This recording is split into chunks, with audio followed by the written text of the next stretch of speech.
Hello friends, welcome back. Welcome to our channel Renu Mittal coaching classes. हमने अपने previous videos में theory of cost topic को cover किया था, राइट। हमने relation different types of cost study करे। हमने उनका रिलेशन देखा, total cost, variable cost and average cost का क्या रिलेशनशिप है, total variable cost and total marginal cost का क्या डिफरेंस है, राइट।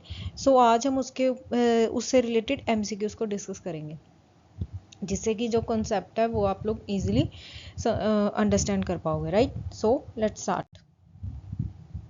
फर्स्ट क्वेश्चन कहते if a firm has a downward sloping long run average cost curve then it is a case of downward sloping कहते long run average cost curve. अगर हमारी curve क्या है, जो कॉस्ट कर्व है वो downward sloping जा रही है, सो हम क्या कह देंगे, अपनी कॉस्ट कर्व क्या कर रही है, decline in total cost, decline in cost per unit, decline in average variable cost and decline in marginal cost. हमारी जो short run long run average cost curve है, अगर वो डिक्लाइन जा रही है तो इसका मतलब है जो एवरेज कॉस्ट कर्व है वो किससे रिलेटेड होती है, कॉस्ट पर यूनिट से, right.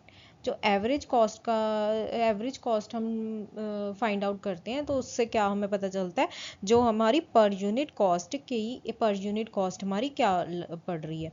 So our correct answer is option B, that is decline in cost per unit, right. The correct answer is decline in cost per unit. Now ये हमारी long run average cost का कहते हैं, ये क्या कर रही है, डिक्लाइन हो रही है, डिक्लाइन पहले तो डिक्लाइन हो रही है, but after that, after a certain period of time, उसके बाद क्या कर रही है, इंक्रीज कर रही है। So our answer is decline in cost per unit.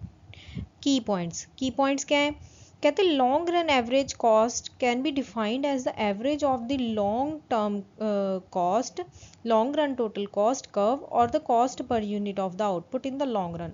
कहते हैं long run average cost curve में क्या आ जाता है, हमारी जो long run total cost curve है और जो कॉस्ट पर यूनिट है वो क्या है, उसकी एवरेज डिफाइन करते हैं। It is calculated by the division of long term cost by the quantity of output, right. कि हमारी जो टोटल कॉस्ट है लॉन्ग टर्म में divided by the quantity of output. The downward sloping long run average cost curve illustrates क्या करती है, economies of scale, right. कि हम इकोनॉमीज ऑफ स्केल का क्या कर रहे हैं, फ़ायदा उठा रहे हैं, जिसकी वजह से जो हमारी लॉन्ग रन में जाके जो लॉन्ग रन में हमारी जो एवरेज कॉस्ट कर्व है वो क्या कर रही है, पर यूनिट क्या कर रही है, डिक्लाइन कर रही है। Economies of scale refers to the situation where as the quantity of output goes up, the cost per unit goes down. It refers to a situation where long run average cost curve decreases as the firm output increases, right। कहते ये वो वाली situation होती है जहाँ पे जो हमारी लॉन्ग रन एवरेज कॉस्ट है वो क्या करती है, डिक्रीज करती है, जैसे जैसे हमारी जो फर्म की आउटपुट है वो क्या करती है, इंक्रीज करती है, राइट। ये हमारी जैसे हमारी आउटपुट पहले थी Q1, राइट। तो हमारी कॉस्ट इतनी थी, जैसे ही हमने अपनी कॉस्ट क्वांटिटी को इंक्रीज किया, आउटपुट को इंक्रीज किया, हमारी क्या होगी, कॉस्ट क्या है, डाउन।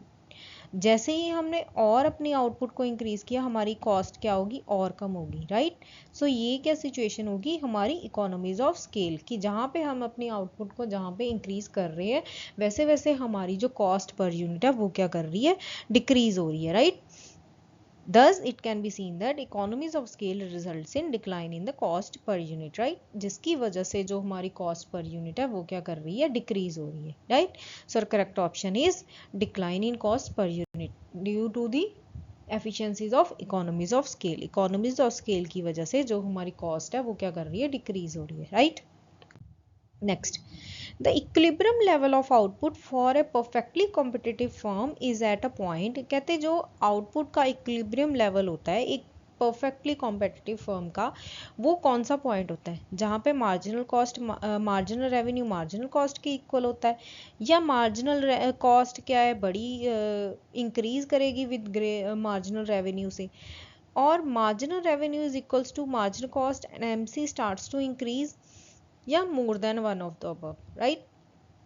कहते जो परफेक्टली कॉम्पिटिटिव फर्म होती है वहाँ पे क्या होता है, हमारा जो इक्विलिब्रियम लेवल ऑफ आउटपुट है वो कहाँ पे अचीव होता है, where M R is equals to M C and M C starts to increase, right. यहाँ पे जब हमारी मार्जिनल रेवेन्यू मार्जिनल कॉस्ट के इक्वल हो जाती है एंड आफ्टर दिस पॉइंट जो हमारी मार्जिनल कॉस्ट है वो क्या करती है, starts to increase, then this is the point of equilibrium output. Equilibrium output, ये वाला पॉइंट क्या होता है हमारा, equilibrium output, right. The correct answer is marginal revenue is equals to marginal cost and marginal cost starts to increase. Marginal revenue क्या होता है, total revenue results from selling one additional unit of good or services, और marginal cost क्या होती है, cost of producing an additional unit of the goods. However, जो हमारा profit maximisation rule है वो क्या कहता है, वो कहता है states that when a company wants to maximise its profit it must choose the output level where marginal revenue equals marginal cost and the marginal cost starts rising. जो हम कहते हैं एक कंपनी का प्रॉफिट मैक्सिमाइजेशन रूल है वो क्या कहता है कि हमने वो वाली सिचुएशन को अचीव करना है जहाँ पे जो हमारी मार्जिनल रेवेन्यू है वो क्या है, मार्जिनल कॉस्ट के इक्वल है, राइट। यानी ये कौन सी सिचुएशन हो जाती है, ये हो जाती है हमारी ब्रेक इवन एनालिसिस, कि हमने वो ब्रेक इवन एनालिसिस का वो करना है, ब्रेक इवन एनालिसिस सिचुएशन को अचीव करना है जहाँ पे हमारी जो मार्जिनल कॉस्ट है वो मार्जिनल रेवेन्यू के इक्वल हो जाएगी and after that marginal cost starts to increase. In other words, we can say that a company must produce output up to the level where marginal revenue is equals to marginal cost. कहते in other words अगर हम अलग कहें कि company अपना जो output है उस टाइम तक प्रोड्यूस करेगी जहाँ पे उसकी जो मार्जिनल रेवेन्यू है वो मार्जिनल कॉस्ट के इक्वल हो जाएगी. Also, the marginal cost curve should cut the MR curve from below, which signifies MC is rising. Right कहते हैं जो मार्जिनल कॉस्ट कर्व होएगी वो हमारी मार्जिनल रेवेन्यू कर्व को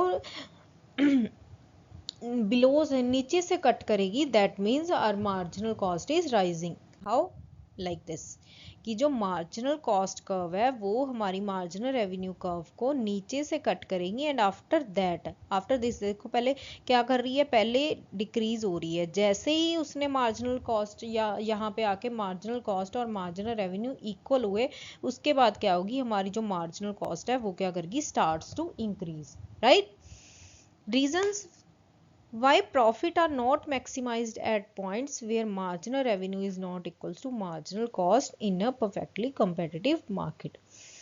कहते when marginal revenue is equals to marginal cost then for each additional unit produced revenue will be higher than cost, right. जहाँ पे कहते हैं marginal revenue marginal cost के equal हो जाएगा, उसके बाद अगर हम अपनी output को increase करते हैं तो जो भी each additional unit हम लोग produce करेंगे उसका revenue क्या होएगा, वो क्या करेगा, higher than cost and the company would generate more quantity of goods, right. कि मार्जिनल रेवेन्यू हमारा ज्यादा होएगा, कॉस्ट हमारी कम होएगी. When marginal revenue is equal to marginal cost, यहाँ पे आके आएगी marginal cost is equal to marginal revenue, ये थोड़ी सी करेक्शन कर लीजिएगा. कहते हैं अगर मार्जिनल कॉस्ट हमारी मार्जिनल रेवेन्यू से ज़्यादा होएगी तो जो भी हम लोग एडिशनल यूनिट को प्रोड्यूस करेंगे तो उसकी कॉस्ट क्या करेगी, मार्जिनल रेवेन्यू से ज़्यादा होएगी और कंपनी क्या करेगी, अपनी जो क्वांटिटी ऑफ गुड्स है उसको क्या कर देगी, कम कर देगी, बिकॉज हमारी जो कॉस्ट है वो क्या कर रही है, रेवेन्यू से ज़्यादा हो रही है. So the equilibrium level of output for a perfectly competitive firm is at a point where MR is equals to MC, right. सो कहते हैं एक परफेक्टली कम्पिटिटिव फर्म के लिए हमारा जो इक्विलिब्रियम लेवल होता है वो कौन सा होता है, when MC is equals to MR. अगर MC ज़्यादा होगी तो क्या हो जाएगा, अगर हम लोग प्रोडक्शन इसके बाद करेंगे तो हमारी कॉस्ट ज़्यादा हो जाएगी रेवेन्यू से. अगर MR ज़्यादा है MC से तो उसके बाद अगर हम करते हैं तो वो हमारे लिए क्या हो जाता है, प्रॉफिटेबल हो जाता है, राइट. बट जो इक्विलिब्रियम लेवल है वो कौन सा है, when MC is equals to MR. Next, what is the reason behind the upward sloping portion of the long run average cost? upward sloping का मतलब है कि जो एक टाइम के कम होके जो अपवर्ड स्लोपिंग पोर्शन है वो क्या कहते, उसका क्या रीज़न होता है? Diseconomy of scale, economy of scale, diminishing marginal return और मोर देन अबव। अगर हमारी कॉस्ट इंक्रीज हो रही है सो इकोनॉमीज ऑफ स्केल तो हो नहीं सकता, राइट? ये तो हमारा एलिमिनेट हो गया answer. Sir correct option is diseconomies of scale, right? How? कहते long run average cost curve को इनवेल्प कर्व भी बोलते हैं and usually drawn on the assumption कहते of there being an infinite number of plant sizes, hence smooth appearance in the next diagram below, right? कहते एक assumption पे बनाई जाती है कि हमारे जो प्लांट साइजेस हैं वो क्या है, इन्फिनाइट नंबर में है। हमारी मतलब हमारी जो प्रोडक्शन है वो बहुत अप टू बहुत बड़े स्केल पे है। If long run average cost is falling when output is increasing then the firm is experiences economies of scale, right? कि अगर हमारी long run average cost curve कहते कम हो रही है जब हम अपनी आउटपुट को इंक्रीज कर रहे हैं, सो एक बिजनेस क्या एक्सपीरियंस करता है, economies of scale, right? Economies of scale का क्या करेगा, वो उस टाइम एडवांटेज उठाएगा। For example a doubling of factor inputs might lead to more than doubling of output. कहते हैं अगर हम क्या करते हैं अपने फैक्टर इनपुट्स को डबल कर देते हैं तो उससे क्या होएगा, हमारी जो आउटपुट है वो भी क्या करेगी, डबल इंक्रीज करेगी। Conversely when long run average cost eventually starts to rise then the firm experience कहते उसी तरह कहते अगर हमारी जो long run average cost curve है वो क्या करती है, स्टार्ट्स टू राइज कहते बढ़ना स्टार्ट कर देती है, तो हमारी फर्म क्या एक्सपीरियंस करती है, diseconomies of scale. And if long run average cost is constant then the firm is experiencing constant returns to scale. कहते अगर हमारी लॉन्ग रन एवरेज कॉस्ट क्या है, कांस्टेंट है, तो फर्म क्या एक्सपीरियंस करती है, constant returns to scale. Now ये है हमारी long run average cost. In हमारा क्वेश्चन था कि जो लॉन्ग रन जो अपवर्ड स्लोपिंग है उसका क्या कारण है, राइट? सो इसका क्या कारण है, हमारा डिसइकोनॉमीज ऑफ स्केल की आफ्टर अ सर्टेन पॉइंट के बाद क्या हो जाती है, हमारी जो है कर्व है वो क्या सॉरी कॉस्ट है वो क्या करने लग जाती है, इंक्रीज करने लग जाती है। The working assumption is that a business will choose the least cost method of production in the long run. Moving down the long run average cost curve means that there are cost advantages from a bigger scale of operations. Right? कहते अगर हमारी जो long run average cost curve कम हो रही है, moving down, right? सो उसका क्या मतलब है कि हमारी जो हमें जो बिजनेस है वो क्या कर रहा है, कॉस्ट एडवांटेजेस अकर कर रहा है, राइट? क्योंकि जो स्केल ऑफ ऑपरेशंस है वो काफ़ी बिगर लेवल पे चल रहे हैं, राइट? तो इससे जब हमारी प्रोडक्शन क्या है बहुत बड़े स्केल पे होती है, जो थोड़ी थोड़ी कॉस्ट जो इंक्रीज करती है उसका क्या है, ज़्यादा इम्पैक्ट हमारे बिजनेस पे नहीं पड़ता, right? So next question, according to the opportunity cost theory of international trade the PPC PPC का मतलब क्या होता है, PPC का मतलब होता है प्रोडक्शन पॉसिबिलिटी कर्व।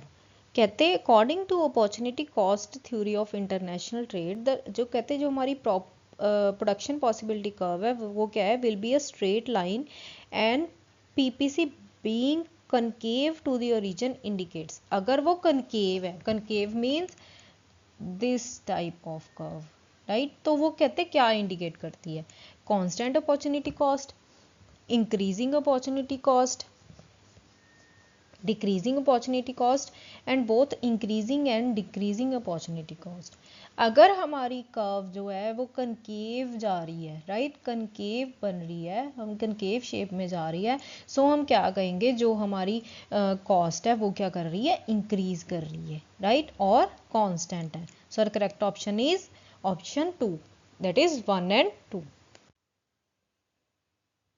कहते the shape of production possibility curve reveals important information about the opportunity cost involved in producing two goods। कहते जो प्रोडक्शन पॉसिबिलिटी कर्व है उसकी शेप क्या करती है, इंपॉर्टेंट इंफॉर्मेशन प्रोवाइड करती है अबाउट द अपॉर्चुनिटी कॉस्ट जो कि टू गुड्स को प्रोड्यूस करने के में इन्वॉल्व होती है। When the production possibility curve कहते is a straight line then opportunity cost are the same no matter how far you move along the curve. So हमारी जो अपॉर्चुनिटी कॉस्ट होती है वो क्या होती है, सेम होती है। ये मैटर नहीं करता कि आप मूव कर्व के साथ मूव कर रहे हो या नहीं कर रहे। व्हेन प्रोडक्शन पॉसिबिलिटी कर्व कहते कनकेव होएगी देन अपॉर्चुनिटी कॉस्ट क्या करेगी, हमारी इंक्रीज करेगी। When production possibility curve is convex then opportunity cost are decreasing.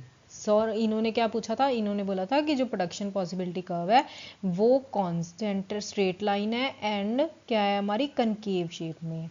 So our correct option is increasing and constant returns to scale, right? This is our production possibility curve.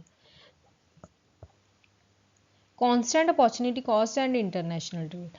When production is governed by constant returns to scale, the marginal rate of transformation between two commodities, say X and Y, remains constant and the opportunity curve or transformation curve is a straight falling straight line.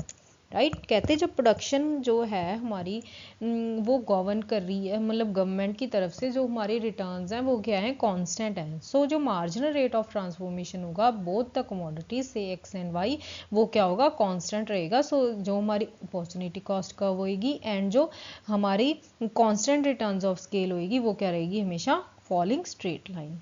In such a case, the relative cost of producing the commodities remains unchanged irrespective of the ratio in which they are demanded. Right? जो relative cost होएगी इन commodities को produce करने की वो क्या रहेगी, remains unchanged. If the slopes of the transformation curves in two countries are the same, so the opportunity cost क्या करेगी, are parallel to each other no trade can be possible. कहते हैं जो स्लोप होएगी अगर दो कंट्रीज के बीच में ट्रांसफॉर्मेशन कर्व्स की स्लोप क्या है, अगर सेम है तो हमारी जो अपॉर्चुनिटी कॉस्ट है वो क्या होगी, हमारी parallel. The gains from trade can emerge only when the slopes of the transformation curves are different. Right कहते हैं जो गेन्स होंगे ट्रेड से उससे क्या होएगी, हमारी जो स्लोप है ट्रांसफॉर्मेशन कर्व्स की वो क्या करेगी, डिफरेंट रहेगी।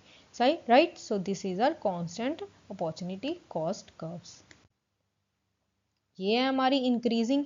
इंक्रीजिंग में वही चीज़ है, कहते कन्वेक्स क्यों बनती है, राइट अगर हमारी जो अपॉर्चुनिटी कॉस्ट है वो कन्वेक्स शेप में बन रही है सो हम क्या कह देंगे, हमारी जो कर्व है वो क्या कर रही है, इंक्रीज कर रही है। Right so this is our increasing opportunity cost.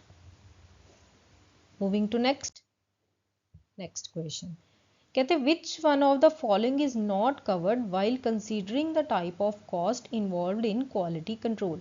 अगर कहते हैं हमने क्वालिटी को कंट्रोल करना है अपनी तो कौन सी कॉस्ट कहते हैं इन्वॉल्व नहीं होती, राइट कौन सी कॉस्ट को कंसीडर नहीं किया जाता। Preventive cost, manufacturing cost, inspection cost and failure cost. So कौन सी कॉस्ट होती है वो, that is manufacturing cost. Quality control पे आ गया ना, क्वालिटी कंट्रोल में कहते कौन सी कॉस्ट को कंसीडर नहीं किया जाता, मैन्युफैक्चरिंग कॉस्ट। क्वालिटी कंट्रोल क्या होती है, कॉस्ट ऑफ क्वालिटी। कहते cost of quality is the major for estimating the expenses businesses expend to ensure that products satisfy quality standard as well as the expenses associated with producing things that fail to meet the standard quality. Right कहते cost of quality का मतलब है जो हम लोग अपने एक standard set करते हैं टू सेटिस्फाई क्वालिटी स्टैंडर्ड। सो उस टाइम जो हमारे बिजनेस के एक्सपेंसेस लगते हैं उनको क्या बोलते हैं हम लोग, cost of quality. Cost of quality में क्या चीज़ें आ जाती हैं, अप्रेजल कॉस्ट आ जाती है, प्रिवेंशन कॉस्ट आ जाती है, फेलियर कॉस्ट आ जाती है, इंटरनल फेलियर भी आ जाती है, एक्सटर्नल फेलियर भी आ जाती है, but manufacturing cost is not involved.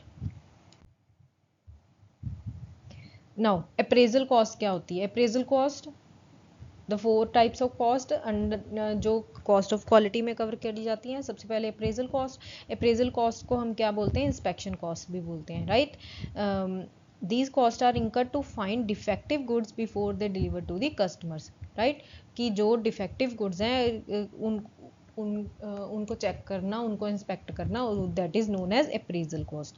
Then आ जाता है prevention cost. It is must preferable to prevent flaws than to discover and fix them in the final product.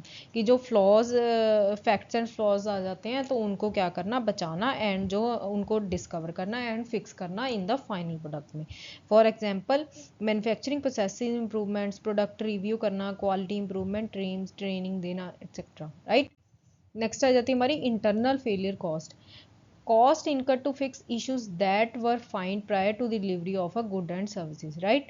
कि जो अपने गुड्स एंड सर्विसेज को डिलीवरी से पहले जो चेकिंग होती है that is known as internal failure cost. कि जो उसमें फ्लॉज आ जाते हैं तो उनको क्या बोलते हैं हम लोग, इंटरनल फेलियर कॉस्ट। एक्सटर्नल आ जाते हैं cost incurred to fix issues that customers find after purchasing a products and services, right. ये वो कॉस्ट हो जाती है जो कॉस्ट कहते हैं अगर हम जब अपने कस्टमर्स को डिलीवर कर देते हैं प्रोडक्ट, उसके बाद जो डिलीवर को फेस कर कस्टमर को फेस करनी पड़ती है that is known as external failure cost. So next question कहते हैं as output expands long run average cost curve falls, this is due to. कहते हैं long run average cost curve क्या कर रही है, फॉल कर रही है, किसकी वजह से, law of variable proportion, law of diminishing returns, economies of scale and diseconomies of scale. Long run average cost कर क्या कर हो रही है हमारी, कम हो रही है। सो this is because of economies of scale. So correct option is economies of scale. Economies of scale हमें पता है कि जहाँ पे हम लोग जैसे जैसे अपनी प्रोडक्शन इंक्रीज करते हैं वैसे वैसे हमारी क्या हो जाती है, आउटपुट क्या कर कॉस्ट क्या करती है, वो क्या करती है, decrease per unit. Next, which of the following statements are correct? In the short run, change in total fixed cost is equals to 0, therefore total cost is equals to change in total cost is equals to change in total variable cost. Short run, if decrease in average fixed cost is less than increase in average variable cost, then average cost क्या करती है, कहते हैं decrease करती है। If decrease in average fixed cost is equals to increase in average variable cost remains constant. If decrease in average fixed cost is greater than increase in average variable cost, then average cost क्या करेगी, हमारी increase करेगी। So हमने ये बताना है कि इन statements में से जो correct statements क्या हैं। So let's check। जो हमारी फर्स्ट स्टेटमेंट है वो क्या कह रही है, इन द शॉर्ट रन कहते हैं जो चेंज हमारा होएगा टोटल फिक्स्ड कॉस्ट में वो क्या होता है, हमारा हमेशा जीरो होता है, राइट। शॉर्ट रन में जो हमारी फिक्स्ड कॉस्ट होती है वो क्या होती है, कांस्टेंट होती है। सो देयरफॉर जो हमारा टोटल कॉस्ट में चेंज होएगा वो किसकी वजह से होएगा, टोटल वेरिएबल कॉस्ट की वजह से होएगा, right. First option is correct. Next, if decrease in average fixed cost is less then increase in average variable cost, जो डिक्रीज हो रहा है कहते हैं वो क्या हो रहा है, कम हो रहा है। जो एवरेज फिक्स्ड कॉस्ट है कहते हैं वो हमारी कम हो रही है, बट जो इंक्रीज है वो हमारा एवरेज वेरिएबल कॉस्ट में, जो हमारे एवरेज वेरिएबल कॉस्ट में ये लेस है, ये क्या है, मोर। देन जो हमारी एवरेज कॉस्ट है वो कहते हैं डिक्रीज होएगी। नहीं, डिक्रीज कैसे होएगी, अगर हमारी एवरेज वेरिएबल कॉस्ट में ज़्यादा चेंजेस आ रहे हैं as compare to average fixed cost से, सो हमारी एवरेज कॉस्ट क्या करेगी, इंक्रीज करेगी, नीदर डिक्रीज, राइट। तो उस टाइम क्या करेगी, हमारी जो एवरेज कॉस्ट है वो क्या करेगी, इंक्रीज करेगी। If decrease in average fixed cost is equals to increase in average variable cost, तो average cost remains constant, right. कि अगर हमारा 100 रुपीज़ का एवरेज फिक्स्ड कॉस्ट में डिक्रीज हो रहा है, सेम एज कि हमारी एवरेज वेरिएबल कॉस्ट 100 से ही इंक्रीज कर रही है, सो हमारी एवरेज कॉस्ट क्या रहेगी, कांस्टेंट, राइट। एवरेज कॉस्ट क्या रहेगी हमारी उस टाइम पे, constant. So this is also correct. Next, if decrease in average fixed cost is greater than increase in average variable cost, then average cost increases. Now, अब कहते हैं average fixed cost क्या कर रही है, 200 रुपीज़ से decrease कर रही है, ये क्या है। ऑन द अदर हैंड कहते हैं increase in average variable cost, जो इंक्रीज हो रहा है हमारा एवरेज वेरिएबल कॉस्ट से वो कितना हो रहा है, 100 रुपीज़ हो रहा है। सो कहते हैं हमारी जो एवरेज कॉस्ट है वो इंक्रीज करेगी। नो, क्यों, बिकॉज जो चेंज हो रहा है, कम हो रही है कॉस्ट, वो ज़्यादा हो रही है, 200 हो रही है कम, बट इंक्रीज कितने से हो रहा है, 100 से। सो हमारी क्या होगी, एवरेज कॉस्ट क्या करेगी, डिक्रीज करेगी, neither increases, right? So this option is also wrong. So our correct option is option A and C. Correct option is option A and C. Short run cost, वही हमें पता है कि जो short run में क्या होता है, हमारी जो फिक्स्ड कॉस्ट है वो क्या रहती है, हमेशा कांस्टेंट रहती है, राइट? सो ये हमने अपनी वीडियोस में कवर किया ही हुआ है, एवरेज फिक्स्ड कॉस्ट क्या होती है, एवरेज वेरिएबल कॉस्ट क्या होती है, राइट? ये आप लोगों के लिए नोट्स बनाने के लिए मैंने जस्ट दे दिया। सो ये है हमारी average total cost. Average total cost is the summation of average variable cost and average fixed cost. ये है डायग्राम, राइट? ये हमारी आ गई मार्जिनल कॉस्ट, ये होगी हमारी average total cost. Average total cost में हमारी average fixed cost and average variable cost दोनों इंक्लूड होती हैं।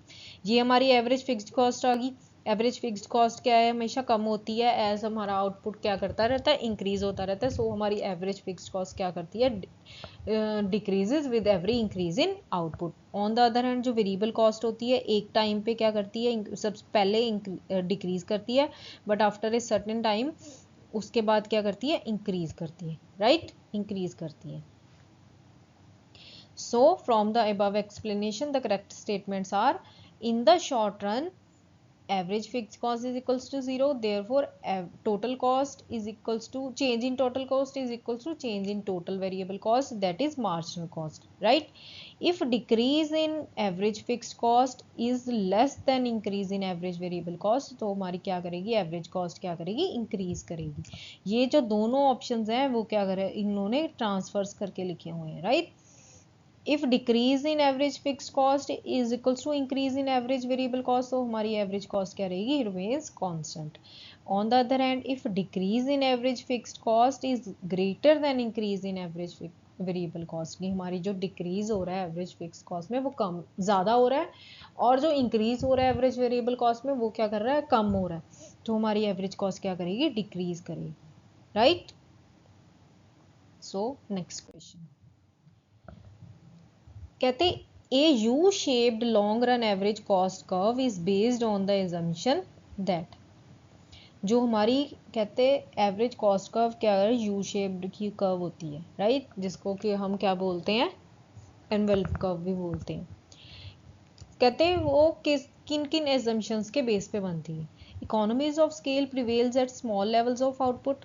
कहते हैं जो इकोनॉमीज ऑफ स्केल हैं वो क्या करती है, स्मॉल लेवल्स ऑफ आउटपुट पे प्रिवेल करती हैं, डिस इकोनॉमीज लार्जर लेवल पे।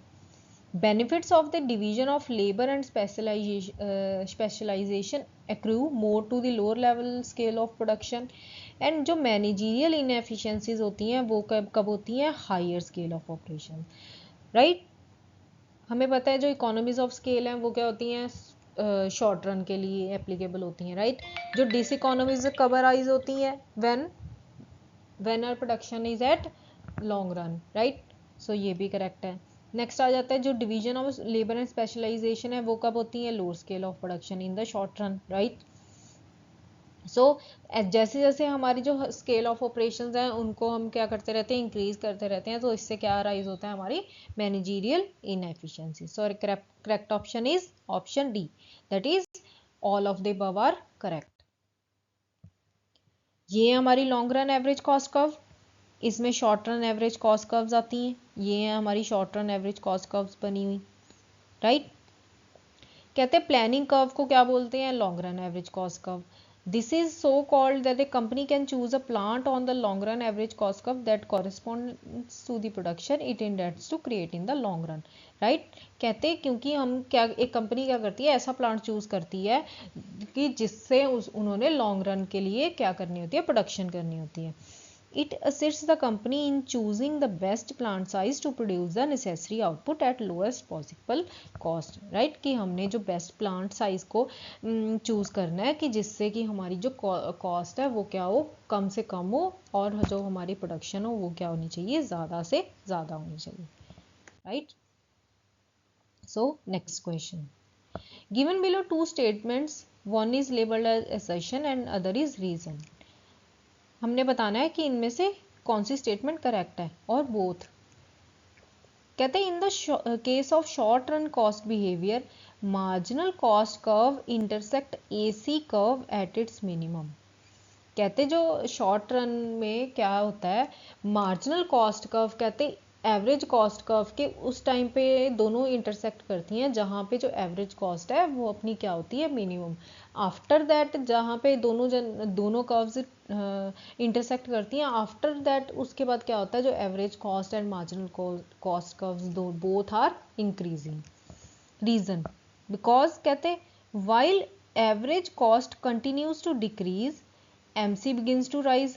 कहते बिकॉज जो एवरेज कॉस्ट है अगर कंटिन्यू डिक्रीज कम होती जा रही है तो उससे क्या होता है कि जो हमारी मार्जिनल कॉस्ट है वो क्या करती है, बिगिंस टू राइज।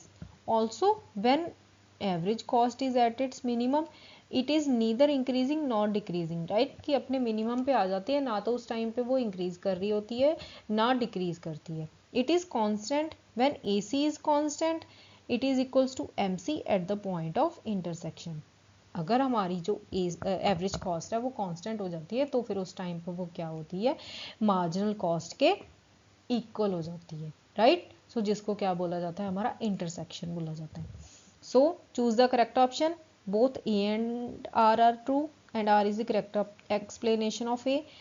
कहते both A and R are true but R is not the correct explanation of A। A is true but R is false, A is false but R is true। So our correct option is option A because both statements are correct and reason is the correct explanation of A। Now understand how। First assertion, assertion क्या कह रहा है, in the कहते हैं short run cost behaviour जो marginal cost curve है intersect करती है एवरेज कॉस्ट को एट इट्स मिनिमम। सो ये आ जाती हैं। शॉर्ट रन कॉस्ट कहते हैं tends to U shaped because of diminishing returns. Short run में हमारी जो कैपिटल है वो फिक्स्ड होती है। After certain point increasing extra workers leads to declining productivity. Therefore as you employ more workers तो मार्जिनल कॉस्ट क्या करती है, हमारी इंक्रीज करती है बिकॉज हमारी कैपिटल फिक्स होती है।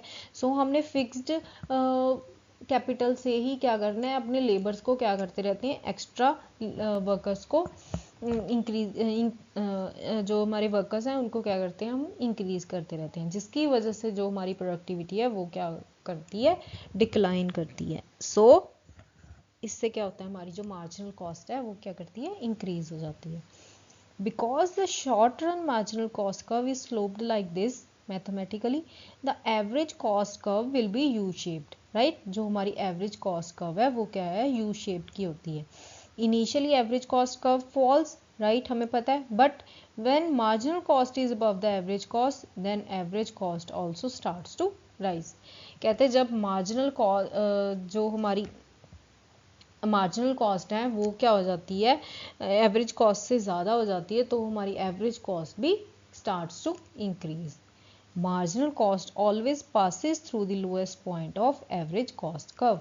जो मार्जिनल कॉस्ट कर्व है वो हमेशा हमारी जो एवरेज कॉस्ट कर्व है उसको मिनिमम पॉइंट से कट करती है। ये हमारी एवरेज वेरिएबल कॉस्ट है, ये हमारी एवरेज टोटल कॉस्ट है। इस यहाँ पे हमारी जो एवरेज टोटल कॉस्ट और एवरेज वेरिएबल कॉस्ट है जो है मिनिमम होती हैं, but after this point दोनों begins to rise, right। so this is our marginal cost curve। therefore from the above explanation assertion is true। ये थी assertion की definition। now reason कहते while AC continues to decrease MC begins to rise। कहते हैं जब AC क्या कर रही है, एवरेज कॉस्ट क्या कर रही है, हमारी डिक्रीज हो रही है, सो हमारा मार्जिनल कॉस्ट क्या करता है, उस टाइम पे इंक्रीज होती है। Also when AC is at its minimum it is neither increasing not decrease. ये कांस्टेंट होती है जब एवरेज कॉस्ट कांस्टेंट होती है, उस टाइम पे क्या होता है, ये मार्जिनल कॉस्ट के इक्वल हो जाती है, राइट। कहते हैं when marginal cost is less then average cost, when marginal cost is less than average cost falls with an increase in outputs, that is till 3 units of output। 3 units of output तक कहते हैं जो हमारी marginal cost average cost है वो क्या कर रही है, फॉल कर रही है with an increase in output. when MC is equals to AC, when MC is equals to AC, that is when MC and AC curves intersect each other at point A, जो हमारी average cost है वो क्या आएगी, constant, and ये अपने minimum point पे होती है, राइट। उसके बाद क्या होगा, when marginal cost is more than average cost, marginal cost क्या होगी, ज़्यादा होगी, राइट। एंड जो उस टाइम पे एवरेज कॉस्ट होगी वो भी क्या करेगी, with rises with increase in output, that is from 5 units of labor, 5 units of labor, right, sorry 5 units of output. Therefore both marginal cost and AC rise, but MC increases at a faster rate as compared to AC. Therefore as a result जो marginal cost curve होती है वो हमारी is more steeper as compared to average cost curve. Therefore our reason is also correct, right. Next question, which of the following are sufficient to determine the shutdown point of multi commodity firm in the short run?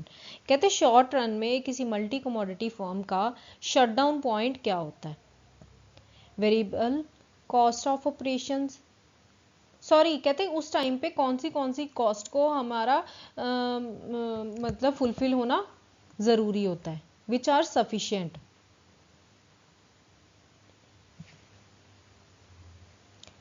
Variable cost of operations, marginal revenue received, average variable cost of operations और average marginal revenue received.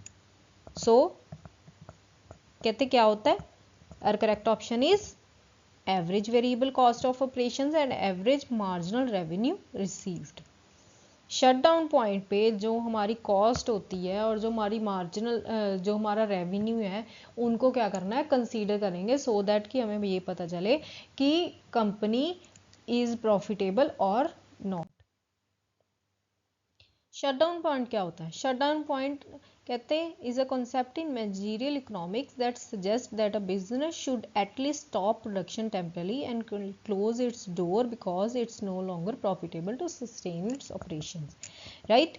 कि अब हमें temporarily कहते हैं business बंद कर देना चाहिए, इस टाइम हमें जो प्रोडक्शन है वो नहीं करनी चाहिए। There are 3 main factors that help in determining a shutdown point of a business.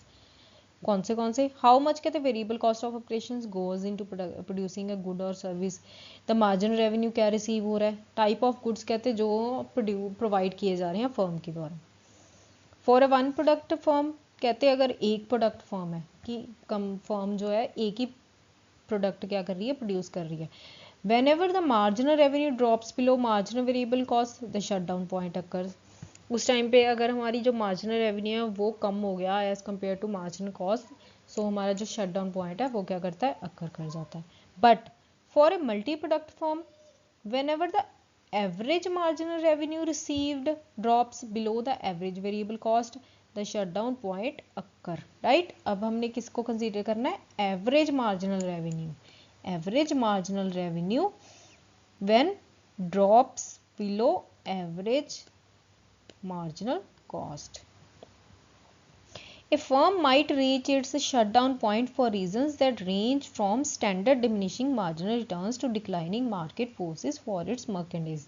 Therefore, the average marginal revenue received and the average variable cost of operations are sufficient to determine the shutdown point, right? So therefore कहते हैं जो average marginal cost revenue and average marginal cost है are sufficient to determine for a multi-product firm.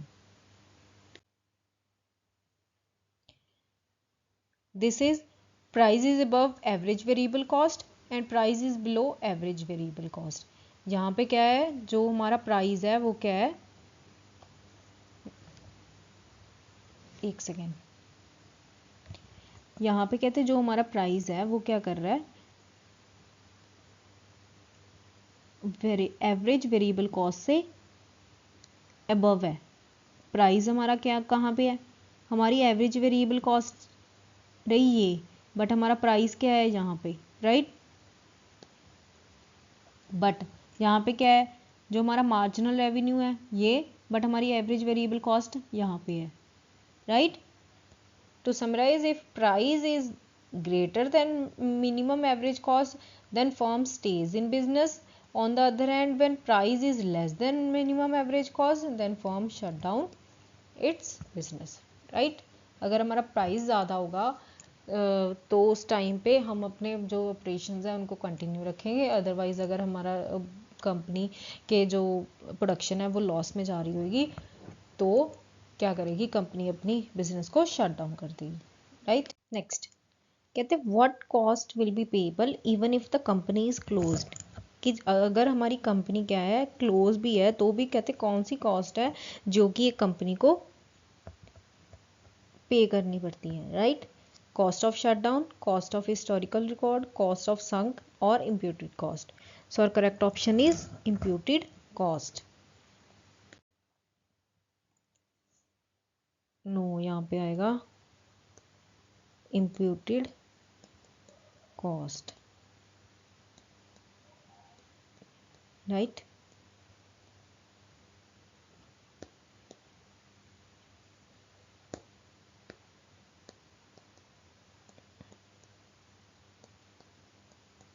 Imputed cost, imputed cost क्या होती है, कहते हैं imputed cost is the cost of allocated for resources or a use of service that doesn't involve a cash, right, जिसमें कहते हैं cash की involvement में होती। An imputed expense is caused by using an asset rather than investing it, or in the event of a cost resulting from taking an alternative plan of a decision। कहते हैं जो imputed cost होती है वो indivisible cost होती है that do not direct occur directly unlike actual cost incurred. Imputed cost को कहते हैं इधर हम लोग फाइनेंशियल स्टेटमेंट्स पे भी अपीयर नहीं कर सकते, बिकॉज ये वो कॉस्ट होती हैं जिनकी हम लोग जो कैश में है, कैश पेमेंट जिसमें इन्वॉल्व नहीं होता, राइट। फॉर एग्जाम्पल अभी हमने एक एसिड यूज़ किया, राइट, एसिड यूज़ किया बट उसको हमने परचेज नहीं किया, राइट, हमारे पास पहले से अवेलेबल था। सो दैट कॉस्ट क्या होगी हमारी इम्प्यूटेड कॉस्ट, कि जिसका हमने यूज़ किया बट उसकी क्या है, हमने कैश में पेमेंट नहीं करी, राइट। अब उस जो मशीन पहले से अवेलेबल थी उसकी ना तो रिकॉर्ड हम लोग फाइनेंशियल स्टेटमेंट्स में जाएगा, बट उससे क्या है, हमारी प्रोडक्शन तो हो रही है, राइट। तो उसका क्या है, एक्सपेंसेस क्या है, हमें पे करने पड़ेंगे, इवन हमारी जो कंपनी है वो क्या हुई, shut down, right. Next, how do you define direct cost also refer to as, direct cost को कहते हैं हम लोग क्या बोलते हैं, डायरेक्ट कॉस्ट को क्या बोलते हैं, chargeable expenses, other expenses, overhead expenses, major expenses. So correct option is chargeable expenses, right. Direct cost also known as chargeable expenses. All costs that are not direct material, direct labor can be identified with a specific product, process or service. उनको क्या बोलते हैं, direct expenses, like production, royalty, hiring cost, right. सो ये क्या आ जाते हैं हमारे chargeable expenses. Next, how do you calculate the sum of all direct cost refer to, कहते जो हमारी सारी डायरेक्ट कॉस्ट का सम होता है उसको क्या बोलते हैं, prime cost, cost of sales, production cost, cost of work. जो हमारी सब डायरेक्ट कॉस्ट का सम होता है that is known as prime cost. Prime cost, prime cost कहते हैं वो एक्सपेंसेस होते हैं that is directly linked to the labour and materials used in the production process. It is the term used to describe the cost of a manufactured products that are calculated to provide the highest profit margin for a business. Therefore, we can say that prime cost determines the cost of direct cost of raw materials and labor that is used are in manufacturing, right? Next, salary paid to permanent employees is an example of what cost? जो salary हम लोग कहते हैं permanent employees को पे कर रहे हैं, सो हमें पता है वो क्या होती है हमारी फिक्स्ड कॉस्ट। फिक्स्ड कॉस्ट कहते हैं वो होती है रेफर टू एन एक्सपेंस और cost that stage unaffected by the increase and decrease of the number of goods and services offer, right. So हमारे जो एम्प्लॉयज़ परमानेंट एम्प्लॉयज़ हैं उनकी जो सैलरी है वो क्या होगी, एक बिजनेस के लिए उनकी क्या होगी, fixed cost, right. Next, average cost curve कहते is equivalent to marginal cost where. अभी हमने पीछे क्वेश्चन में करा है कि एवरेज कॉस्ट कहते इक्विवेलेंट होती है मार्जिनल कॉस्ट की। एवरेज कॉस्ट क्या कर रही है, मार्जिनल कॉस्ट की इक्वल होगी, where both are equal, minimum MC AC is minimum और none of the above. Sir correct option is where AC is minimum. The relation between MC and AC is as follows. कहते हैं अगर marginal cost हमारी कम है is less than AC, AC क्या होगी हमारी कम होएगी। जहाँ पे marginal cost and AC curve, जो marginal cost and average cost equivalent हो जाएंगी, तो उस टाइम पे हमारी जो एवरेज कॉस्ट है वो क्या होगी, मिनिमम और constant, right. Where marginal cost greater than average cost, then AC also increases, right? Therefore we can say that marginal cost curve always intersected by the AC curve at its lowest point, right? कि जो marginal cost curve है वो हमारी intersect करती है average cost के उसके lowest point पे, राइट। नेक्स्ट कहते someone who uses his capital for the business is example of. कहते कोई जो कैपिटल है अपने बिजनेस के लिए वो खुद की कैपिटल यूज कर रहा है, उसने बाहर से बोरो नहीं करी, राइट। सो उसको क्या बोलते हैं, fixed cost, explicit cost, implicit cost and variable cost. So correct option is imputed cost, sorry implicit cost. Implicit cost क्या होती है, कहते हैं implicit cost is an expense that has already been occurred but not been declared an independent expenditure, right। कि अगर कोई जैसे कोई बिजनेस का ओनर है वो क्या कर रहा है, अपनी खुद की कैपिटल यूज कर रहा है, सो वो क्या हो जाएगी, उसकी इम्प्लिसिट कॉस्ट हो जाएगी, right. Next the form of marginal cost. Marginal cost की कहते हैं जो शेप होती है वो कैसी होती है, M shaped, S shaped, U shaped और एल शेप्ड। सर करेक्ट, हमें पता है जो मार्जिनल कॉस्ट कर्व है वो क्या होती है, हमेशा U shaped. Marginal cost curve has U shaped in the short run due to the law of variable proportion, right. It is marginal cost curve is cut AC at its. कहते हैं जो marginal cost curve average cost curve को cut करती है वो कहाँ से cut करती है, एट इट्स मिनिमम पॉइंट। हमें पता है कि जब जहाँ पे मार्जिनल कॉस्ट क्या होती है, एवरेज कॉस्ट की इक्वल होती है and average cost is at its minimum. Next the cost of one thing in terms of alternative given up is known is called as. कहते अगर हम लोग एक cost of one thing in terms of alternative given कि हमने एक opportunity छोड़ी एक अपॉर्चुनिटी को गेन करने के लिए, सो वो हमारी क्या कॉस्ट होती है, अपॉर्चुनिटी कॉस्ट, राइट।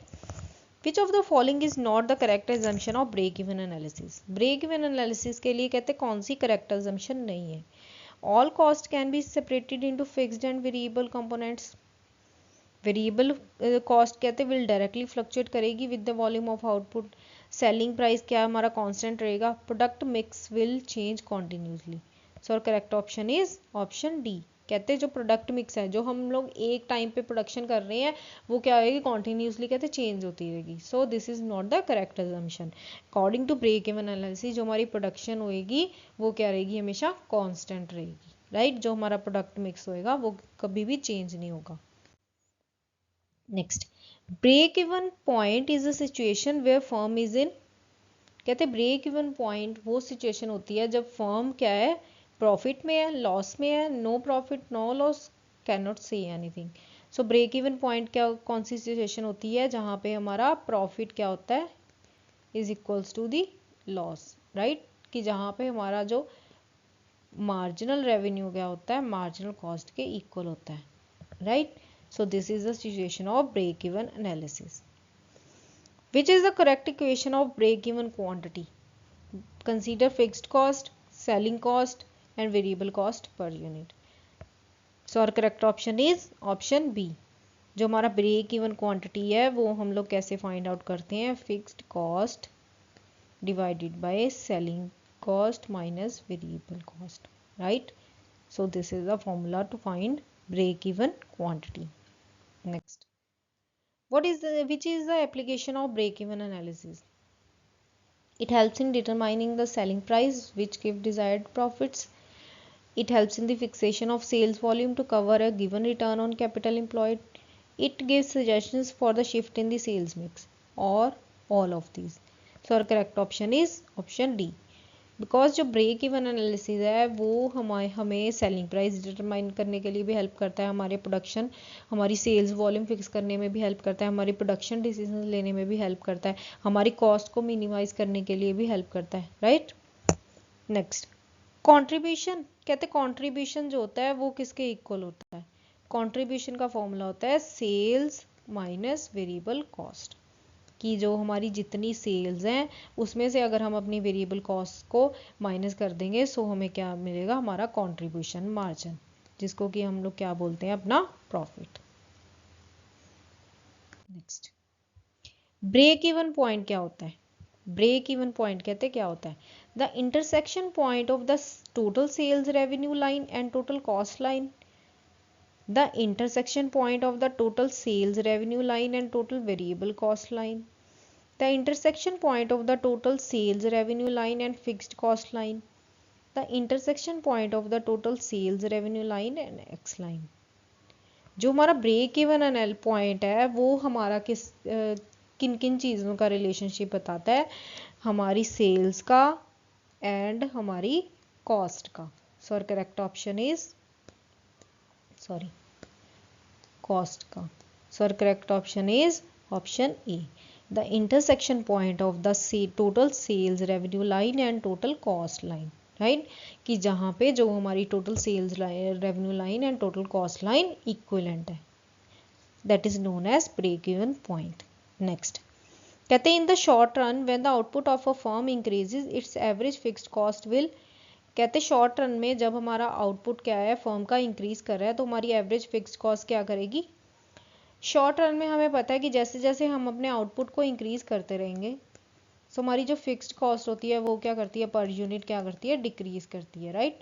जैसे फर्स्ट यूनिट के लिए 10, सेकंड के लिए 5, थर्ड के लिए 3.33, 4 के लिए 2.5, 5 के लिए 2, राइट। सो जैसे जैसे हम अपने आउटपुट को क्या कर रहे हैं, इंक्रीज कर रहे हैं, वैसे वैसे हमारी जो टोटल कॉस्ट है वो क्या कर रही है, पर यूनिट क्या कर रही है, डिक्रीज कर रही है।